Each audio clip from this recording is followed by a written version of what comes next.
శ్రీమాత్రే నమ. జయ గురు దత్తాత్రేయ నమ.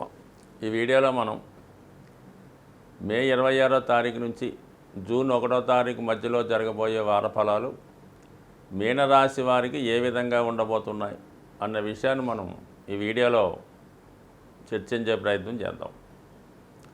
మరి వార ప్రారంభంలో బుధుడు ధనస్థానంలోకి రావడం జరిగింది. ఒక కుటుంబ స్థానంలో ఈ బుధుడు రాక వల్ల కుటుంబ సభ్యుల మధ్య ఒక విధమైన మనస్పర్ధలు, వ్యతిరేకత వచ్చే అవకాశం ఉన్నది. అయితే మీ యొక్క వాక్చాతుర్యంతో అందరినీ కూడా సర్దుబాటు చేసి చిన్న చిన్న సమస్యల్ని అధిగమించే అవకాశం ఉంది. అలాగే ధనం కోసం మీరు చేస్తున్నటువంటి ప్రయత్నాలు ఫలించే అవకాశం ఉన్నది. అలాగే కుటుంబంలో ఉన్నటువంటి విద్యార్థుల కొరకు లేదా కుటుంబ సభ్యుల అవసరాల కొరకు తప్పనిసరి పరిస్థితుల్లో కొన్ని విలువైన వస్తువులు కానీ, కొంత వాహనాలు కానీ, లేదంటే బుక్స్ కానీ, కంప్యూటర్లు కానీ, ఇటువంటివి కుటుంబ అవసరాలకు కొన్ని ఎలక్ట్రానిక్ వస్తువులు, అధునాతనమైన వస్తువులు కొనవలసి ఉంటుంది. దానికోసం రుణ ప్రయత్నం చేస్తారు. అది సఫలీకృతం అవుతుంది. కొంతవరకు అది సామరస్యంగానే అనుకూలంగానే ఉంటుంది. అయితే మరి ఏదైనా చాలా ఇబ్బందులు, సమస్యలు ఈ సమయంలో మిమ్మల్ని ఇబ్బంది పెడుతుంటాయి. అంటే మీరు ధనాన్ని ఒకదాని కొరకు తెస్తే అది వేరే దానికి ఖర్చు అవ్వడం, అసలు సమస్య అసలుగానే ఉండిపోతుంటుంది. ఏదో ఒక బలహీనత వల్ల దాన్ని మీరు అధిగమించలేక కొంత ధనాన్ని వృధా అవ్వడం కానీ, సరే దేనికైనా పనికొస్తుందని కొంత ధనాన్ని దాద్దామనే ప్రయత్నం చేస్తారు. సో ఇవన్నీ జరిగే అవకాశాలు లేకుండా వచ్చింది వచ్చే ఖర్చు అవ్వడం, ఇంకా దాచుకున్న ధనం కూడా ఖర్చు పెట్టే సూచనలు కూడా ఎక్కువగా ఉన్నాయి. అంటే ఎక్కువగా ఫైనాన్స్ ప్లానింగ్ చాలా జాగ్రత్తగా ఉండాలి. అంటే వృత్తి సంబంధించిన విషయాలు కూడా చాలా ఇబ్బందికరమైన పరిస్థితులు ఉన్నాయి. తప్పనిసరి పరిస్థితుల్లో ఏదైనా డిపార్ట్మెంట్ మారడం కానీ, వృత్తిలో మార్పు రావడం కానీ, అనుకోకుండా వృత్తిలో ఇబ్బందులు వచ్చి సెలవు పెట్టడం కానీ, కొంతవరకు వృత్తికి దూరంగా ఉండడం కానీ, ఇలాంటి సమస్యలు కొన్ని మీకు మరి ఈ వారంలో వచ్చే అవకాశం ఉన్నది. సో కొంతకాలంగా మీకు సహకరిస్తూ మీరు మంచివారు, స్నేహితులు అనుకున్న వాళ్ళే ఇప్పుడు మీకు ఇబ్బంది పెట్టే విధంగా ఉండే అవకాశం ఉన్నది. అందువల్ల ఏంటంటే ఈ సమయంలో మీరు ఎవరిని కూడా సంపూర్ణంగా నమ్మకుండా మీ యొక్క సొంత ఆలోచన కూడా ఉపయోగించి ఏ నిర్ణయం తీసుకున్నా కూడా దాన్ని జాగ్రత్తగా వ్యవహరించండి.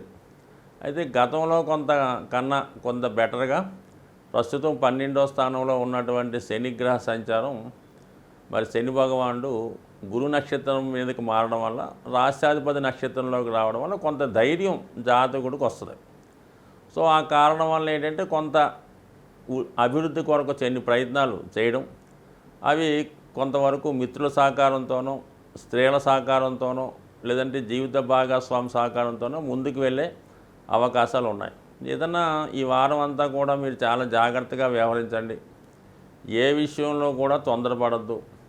అలాగే చాలా వరకు మీ యొక్క వ్యక్తిగత అలవాట్లని, ఆలోచనల్ని కంట్రోల్ పెట్టుకునే మార్గం చేసుకోండి. ఎట్టి పరిస్థితుల్లో కూడా మొగమాటం వల్ల కానీ, ఎవరి బలవంతం వల్ల కానీ, వెళ్ళకూడని కార్యక్రమాలకు వెళ్ళడం కానీ, వెళ్ళకూడని చోట్లకి వెళ్ళడం కానీ, సాధారణంగా కొంత ప్రభుత్వం వారిచే బహిష్కరించబడినటువంటి కొన్ని చోట్లు ఉంటాయి కదా, అటువంటి వాటికి వెళ్ళడం, అటువంటి వాళ్ళతో పరిచయం పెంచుకోకుండా ఉండడం మంచిది. బట్ ఏదైనా మరి మీరు జాగ్రత్తగా ముందుకు వెళ్ళడం మంచిది. సో దీని ప్రభావం వల్ల ఫ్యూచర్లో కూడా కొన్ని ఇబ్బందులు వస్తాయి. కాబట్టి ఈ ప్రస్తుతం ఏంటంటే చాలా వరకు చాలా సింపుల్గా ఉండడం మంచిది. ఎక్కువగా దైవం మీద భక్తి పెంచుకొని ఏదో ఒక దైవ కార్యక్రమంలో పాల్గొంటూ మీరు కాలక్షేపం చేయడం మంచిది. శ్రీమాత్రే నమ. ఈ వారంలో అన్ని రాశుల వారికి ఏ రాశి వారైనా ఏ ఇబ్బందుల్లో ఉన్నా వాళ్ళు తొందరగా ఆ సమస్యల నుంచి బయటపడే విధంగా మరి ఈ వార ప్రారంభంలోనే మీకు సంకటహర చతుర్థి రావడం జరిగింది. సో ఆ కారణం వల్ల ఈ ఆదివారం రోజు చాలా వరకు ఏదైనా ఫంక్షన్లో, పార్టీలో అటువంటి వాటికి కాకుండా ఖచ్చితంగా ఈరోజు దగ్గరలో ఉన్నటువంటి విఘ్నేశ్వర ఆలయాన్ని దర్శించి అక్కడ జరుగుతున్నటువంటి హోమంలో కానీ అభిషేకంలో కానీ పాల్గొనడం మంచిది. సాధ్యమైనంత వరకు విఘ్నేశ్వరుడి అష్టోత్తరం లేదా సంకష్టహర చతుర్థి సంబంధించినటువంటి విషయాలు తెలుసుకోవడం వల్ల జాతకుడికి ఈ కష్టాల నుంచి బయటపడడం. అయితే విఘ్నేశ్వరుని పూజించడం వలన ప్రారంభించిన పనులు నిర్విఘ్నంగా సాగుతుంటాయి. కాబట్టి ఖచ్చితంగా మరి ఈ వారం మొదటి రోజు వచ్చే ఈ విఘ్నేశ్వరుడు సంబంధించినటువంటి పూజలో పాల్గొనడం వల్ల కంపల్సరిగా ఈ ప్రభావం మీకు ఈ నెలంతా చాలా శుభంగా ఉండే అవకాశం ఉంది. సో అలాగే ఎవరైతే విజయాన్ని కోరుకుంటున్నారో, అలాగే ఈ విద్యార్థులు ముఖ్యంగా కాలేజీలో ఉన్నత సీటు కొరకు కాంపిటేటివ్ ఎగ్జామ్లో విజయం కొరకు ఆశిస్తున్నారో వాళ్ళు ఈ జూన్ 1వ తారీఖున వచ్చినటువంటి హనుమత్ జయంతి రోజు ఖచ్చితంగా మరి హనుమాన్ టెంపుల్ దర్శించడం, ఆ రోజు స్వామిని సింధూరంతో కానీ తమలపాకులతో కానీ పూజ చేయడం వల్ల కంపల్సరీగా మీ యొక్క విజయం లభించే అవకాశం ఉంది. అది వీల్లేని వారు ఇంటి దగ్గరే శుభ్రంగా తలస్నానం చేసి మరి హనుమాన్ని విధి విధానంగా మీ తోచిన విధంగా పూజ చేసుకొని హనుమాన్ చాలీసా పారాయణ వల్ల కంపల్సరీగా మీకు విజయం లభించే అవకాశం ఉంది. కాబట్టి మరి ఏదైనా ఈ జ్యోతిష్యాన్ని గ్రహాల గమ్యాన్ని నమ్ముతున్నవారు అతి రేరుగా వచ్చే కొన్ని ఇలాంటి పండగలు పాటించడం వల్ల, అలాగే ప్రతీ నెల వస్తున్నటువంటి మాస శివరాత్రి, అలాగే ఈ ఏకాదశులు, ఈ సంకష్టాల చతుర్థి లాంటివి పాటించడం వల్ల జాతకుల మీద గ్రహాల యొక్క ప్రభావం తగ్గి భగవంతుని యొక్క అనుగ్రహంతో అన్ని కార్యక్రమాలు చాలా సజావుగా సాగుతుంటాయి.